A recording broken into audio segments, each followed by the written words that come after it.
ब्रह्मचर्य इच्छा का दमन नहीं, अग्नि का दिशांतरण है। जो नदी सागर की ओर बहती है वो जीवन देती है, जो भूमि में व्यर्थ फैलती है कि वो दलदल बनाती है। प्राणायाम वो विद्या है जिससे अधोगामी शक्ति ऊर्ध्वगामी होती है। यही आर्षियों का परम रहस्य था। जो प्रातः काल मेरुदंड सीधा करके बैठता है वो ब्रह्मांड की शक्ति से स्वयं को जोड़ता है। हे वत्स, जो ऊर्जा जीवन की सृष्टि करती है वही ऊर्जा इतिहास की सृष्टि करती है।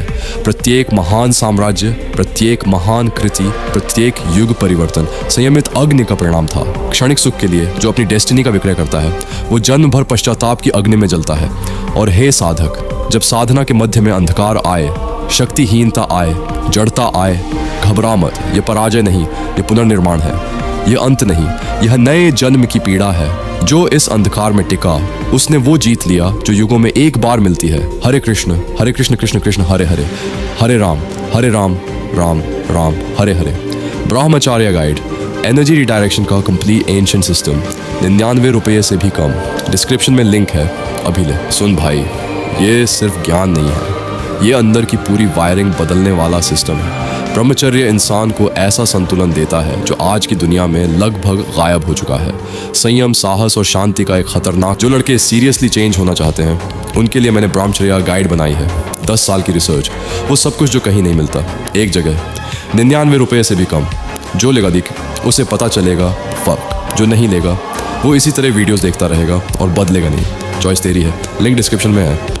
लिंक कॉम्बिनेशन, जहां आदमी ना तो छोटी छोटी बातों पर टूटता है, ना ही पत्थर बनकर भावनाहीन होता है। उसका माइंड स्टेबल रहता है, उसकी सोच गहरी होती है और उसका विजन क्रिस्टल क्लियर होता है। और यही क्लैरिटी उसे भीड़ से अलग खड़ा कर देती है, क्योंकि बाकी लोग इमोशंस और इम्पल्सेस में बह रहे होते हैं जबकि वो कंट्रोल में होता है। और असली ट्रांसफॉर्मेशन बाहर नहीं, अंदर होता है। जब तू अपनी इच्छाओं को कंट्रोल करना सीख जाता है तो डर अपने आप खत्म होने लगता है, क्योंकि डर भी उसी माइंड से आता है जो अनकंट्रोल्ड है। और जिस आदमी ने अपनी अर्जेस जीत ली उसे दुनिया कंट्रोल नहीं कर सकती। वो वैलिडेशन के पीछे नहीं भागता, अट्रैक्शन के पीछे नहीं भागता, वो पर्पस के साथ चलता है। उसके गोल्स शार्प हो जाते हैं, उसकी विल आयरन जैसी स्ट्रांग हो जाती है और डिस्ट्रैक्शंस अपनी पावर खो देते हैं। और ये सब सिर्फ माइंड सेट नहीं है, ये तेरे ब्रेन और नर्वस सिस्टम तक को बदल देता है। बार बार स्टिमुलेशन और रिलीज तेरे माइंड को वीक बनाते हैं। लेकिन जब तू स्टिलनेस में रहता है, जब तू खुद को रोकता है, कंट्रोल करता है, तब तेरा ब्रेन रिबिल्ड होता है। धीरे धीरे क्रेविंग्स कमज़ोर पड़ती हैं, तेरी फोकस लेजर जैसी शार्प होती है, मेमोरी स्ट्रांग होती है, इमोशंस स्टेबल हो जाते हैं और तू लाइफ पर रिएक्ट करना बंद करके उसे डायरेक्ट करना शुरू कर देता है। और अगर तू इस लेवल तक पहुंचना चाहता है तो मैंने अपनी खुद की ब्रह्मचर्य ई बुक में पूरा सिस्टम ब्रेक डाउन किया है, स्टेप बाय स्टेप, प्रैक्टिकल तरीके से, जिससे तू सिर्फ मोटिवेट नहीं बल्कि ट्रांसफॉर्म हो सके। और इसे पाने के लिए मुझे पर्सनली मैसेज कर। और अगर तू सच में इस नॉलेज की वैल्यू समझता है तो डोनेशन के थ्रू सपोर्ट कर, क्योंकि ये सिर्फ इन्फॉर्मेशन नहीं है, ये एक मूवमेंट है, एक राइज है उन लोगों के लिए जो खुद पर कंट्रोल करके दुनिया पर इम्पैक्ट डालना चाहते हैं। माफ करना, शायद मुझे यह मैसेज नहीं भेजना चाहिए था। बहुत दिनों तक खुद को रोकता रहा। हर बार लगा कि किसी तरह ये समय भी निकल जाएगा। हर किसी से यही कहा कि मैं ठीक हूँ, लेकिन सच यह है कि मैं ठीक नहीं हूँ। मैंने अपनी पूरी कोशिश की कि किसी के सामने हाथ न फैलाना पड़े। अपनी परेशानियों को अपने तक ही रखा, मुस्कुराने की कोशिश भी की ताकि किसी को मेरी मजबूरी दिखाई ना दे। लेकिन अब लगता है कि मेरे शब्द ही मेरा साथ छोड़ रहे हैं। मेरे पास इस समय आय का कोई स्रोत नहीं है।